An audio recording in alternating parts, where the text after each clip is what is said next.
Hello everyone and welcome to another edition of the GSMC Fantasy Sports Podcast. This one is going to conclude the week.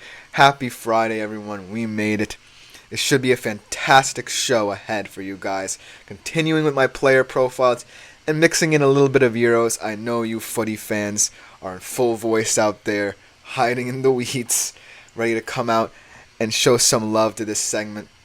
But I just want to say that this player profile series, for me especially, has been some of the most exciting things I've done.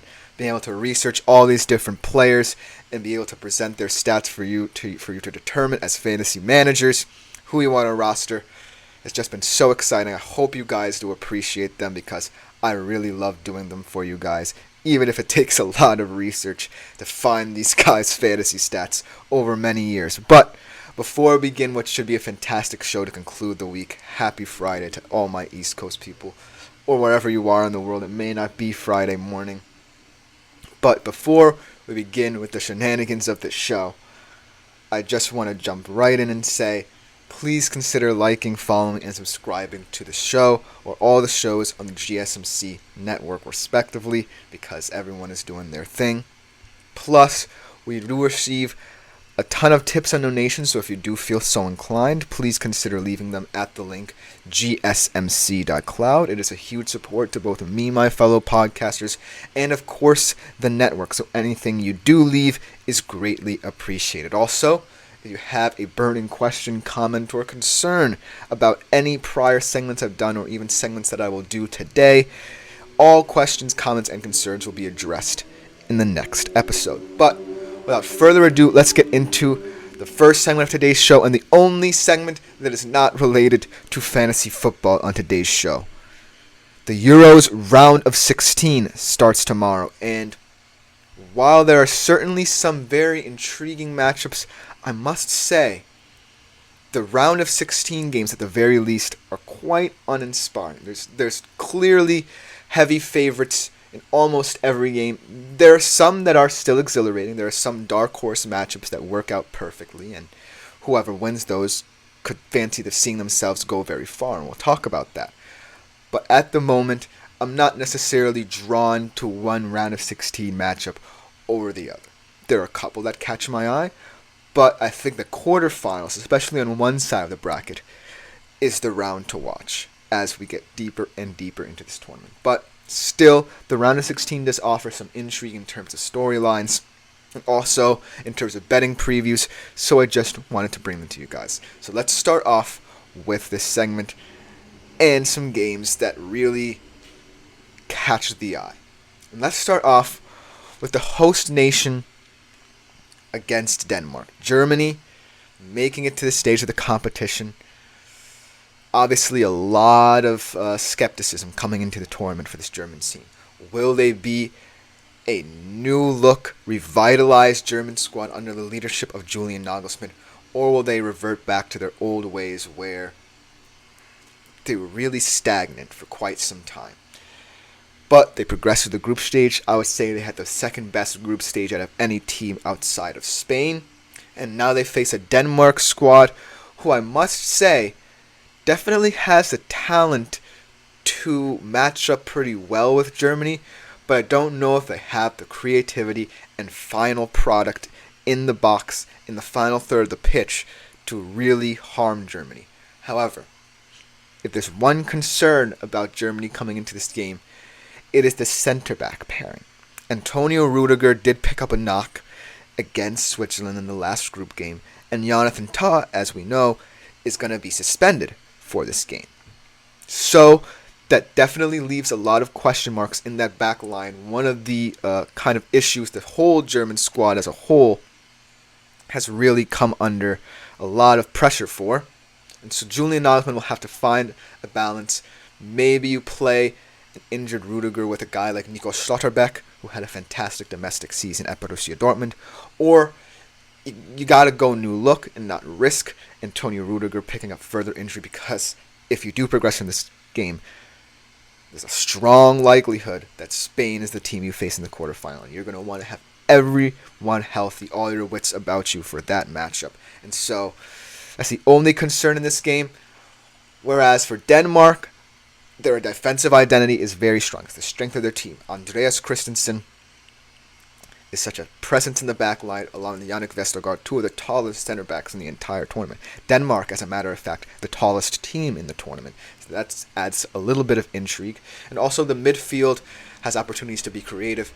Christian Eriksen obviously brings that experience in the international version of Pierre-Emil Højbjerg, at the very least, not domestically, for this Denmark team. Definitely adds that physicality. But in the final third, I don't necessarily think they can be relied upon. I know that Jonas Vind and Rasmus Højlund are two young, exciting players on the up-and-coming watch for Europe. But right now, I just think that Germany just have the creative flair necessary to win this game. They are minus 160 favorites. Denmark is at plus 425 in terms of money lines as well. So obviously Germany is the heavy favorite.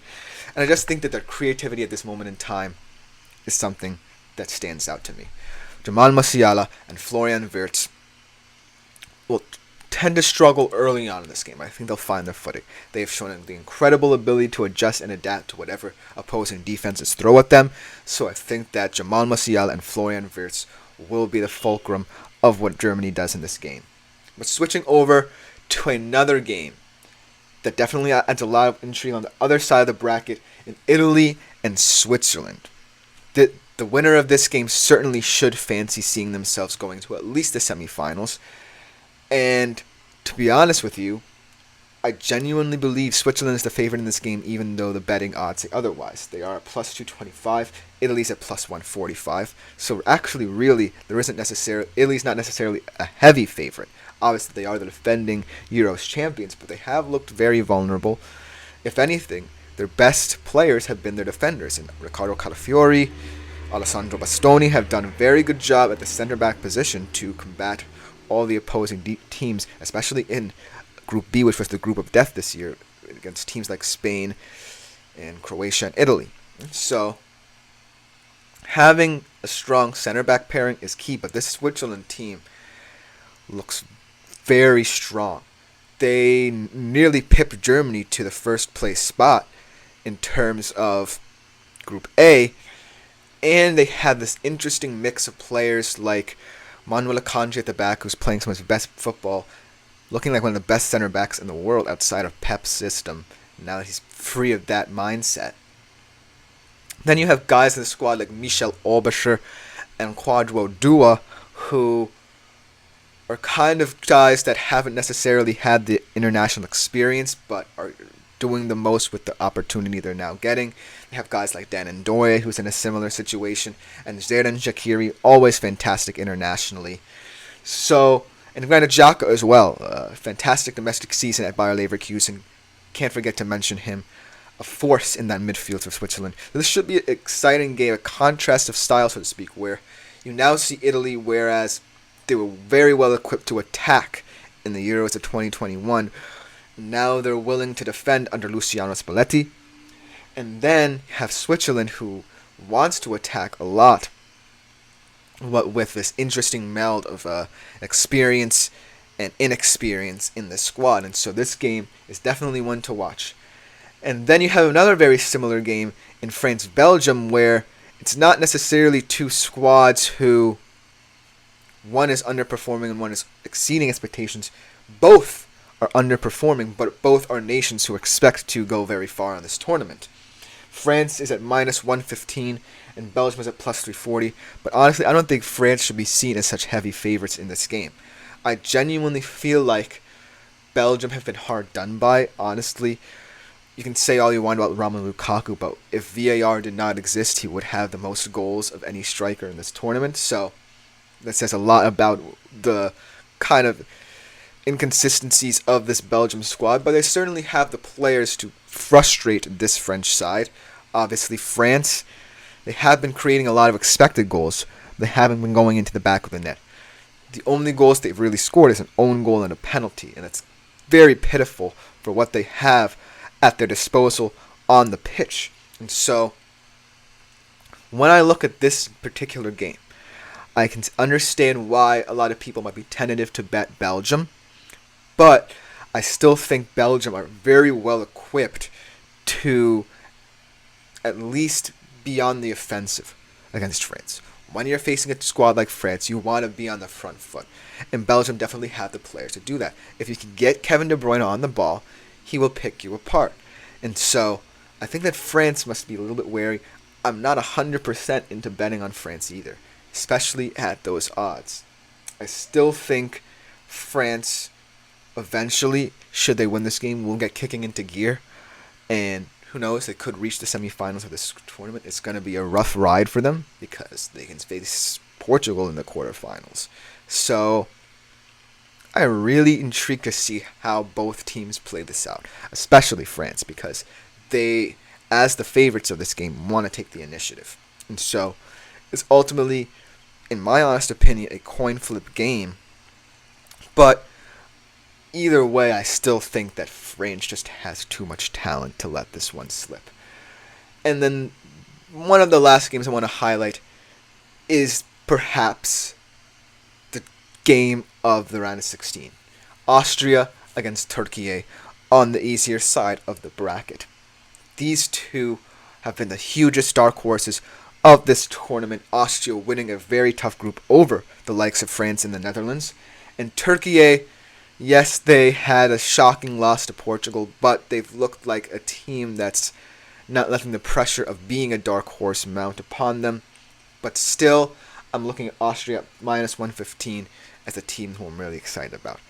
And here's why. I think their midfield is such an engine room-like midfield. You have guys like Marcel Sabitzer and Konrad Laimer and Christoph Baumgartner who, while getting up there in age, certainly have the industry and know-how to perform Ralf Rangnick's game plan to a T.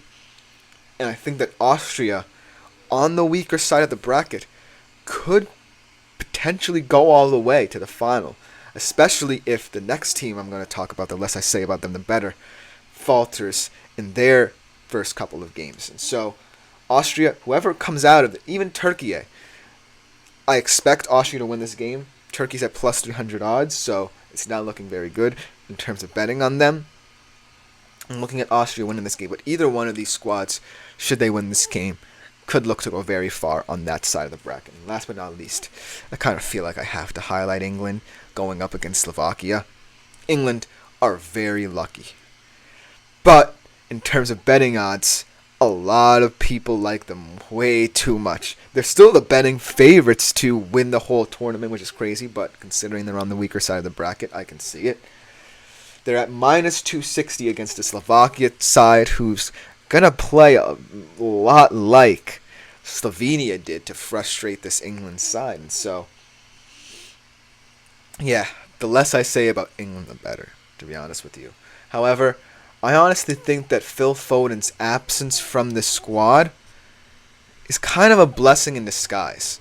I think that it allows England to bring in more wing depth and allows them to focus more on who they want in the midfield to balance those wing positions out, because their problem has been players kind of occupying the same spaces.